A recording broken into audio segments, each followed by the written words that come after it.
Auzubillahiminash-shaytanir-rajim. Bismillahir-rahmanir-rahim. Ladies and gentlemen, I am the Deputy Chief Air Operations. On behalf of the Chief of the Air Staff and the whole Pakistan Air Force, I would like to avail this opportunity to first of all thank Allah, the Almighty, and dedicate this historic face-off to the Pakistani nation for their trust and faith in the armed forces. Very special thanks to the military leadership for their foresight and all-out support by the Chief of the Army Staff, and especially to the Chief of the Air Staff for his guidance, strategic vision, and the direction that he gave to the Air Force to create history like this. He really led from the front. He was involved all the way during this operation, spearheaded it, choreographed it. We call it the new art of war. This BVR fight of a couple of dozens up to 70 from their side, about 40, crossing 100, is the first ever in the history of aviation. It is going to be taught as a textbook case and a study and a reference material in the aerial combat history. I will distill some tactical details for you because they impact on the larger strategy, and run through very quickly so as to bring you all up to speed on what happened and how did it happen. This is the Indian side, this is the Pakistani side. We had some gaps in the north, center, south, and AEW just to support it. And the IF fighters started an initial build-up that was picked up from the north and the center across IB at 0010 hours. And by that time, PAF had initiated its response within 2 minutes. By 0012, our response was activated.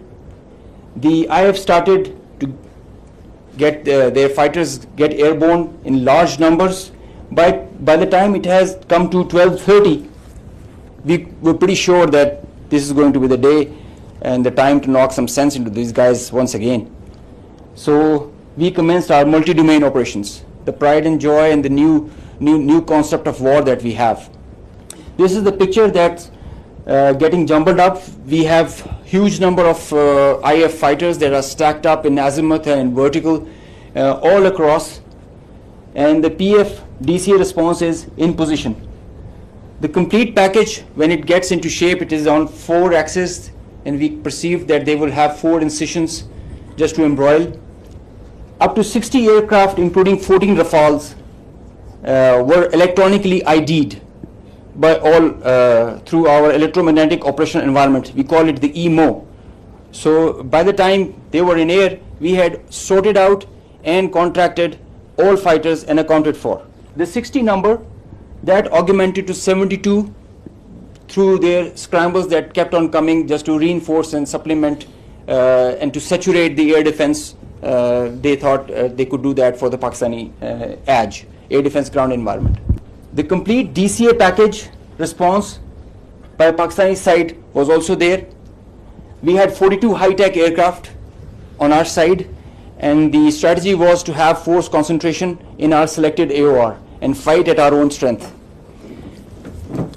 PF fighters ensured Pakistan's air sovereignty, and because of that, we first rerouted all civilian traffic that was about to go from Lahore, Islamabad, and this area, because we thought that this is going to be the hot plate. So we wanted safety for all the civil airliners.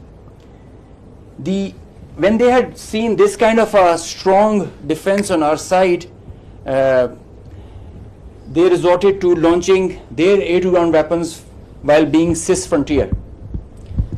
And as soon as they had launched the weapons, we could ID that instantly. And the Chief of the Air Staff, as I mentioned, he was in the COC. He has been there for a couple of nights. I have seen him there. So when I said that he spearheaded and he led from the front, he really did that. and he changed the contract. We were given the rules of engagement first to deter, and as soon as this thing happened, we changed our rules of the game in the air from deter to assure kill, deny own loss. PF strategy changed. We had a plan. We thought that Indians, the last time they said that they would have Rafales and they could have created any difference.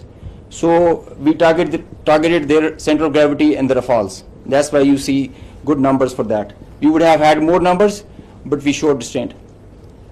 Ladies and gentlemen, the thing about this whole play time was this thing lasted for more than an hour.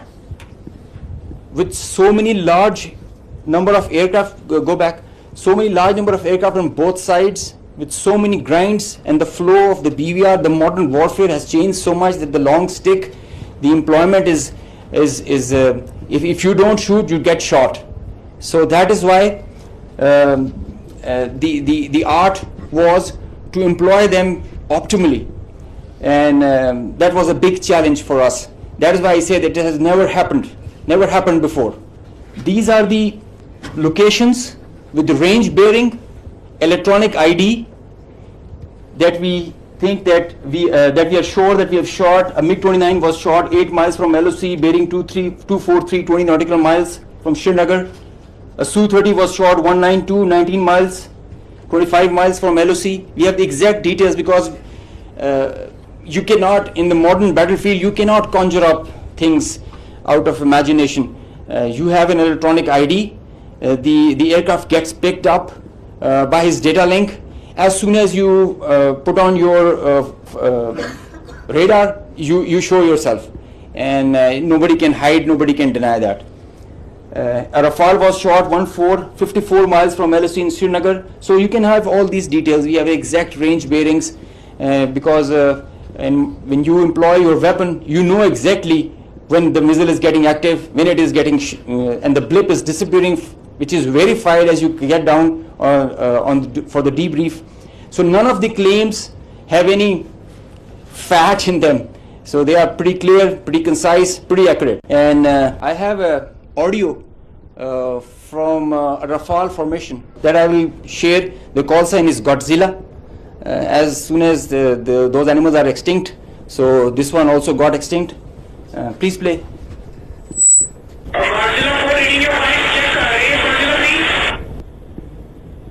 So he's asking whereabouts of his formation member.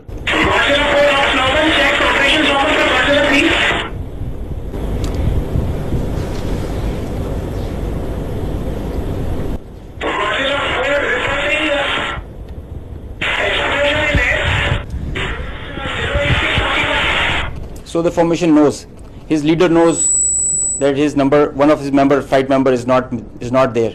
They have an RT. This is the original RT that they are exchanging, and they're asking about his position. He's giving his own operations as fine, but he has claims that I've seen an explosion in the air.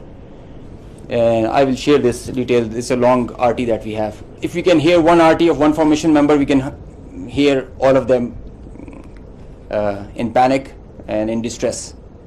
So the idea was to just to prize you guys and to share with you how complicated this was, how this example can be taken not to do when you know that the adversary has the long stick.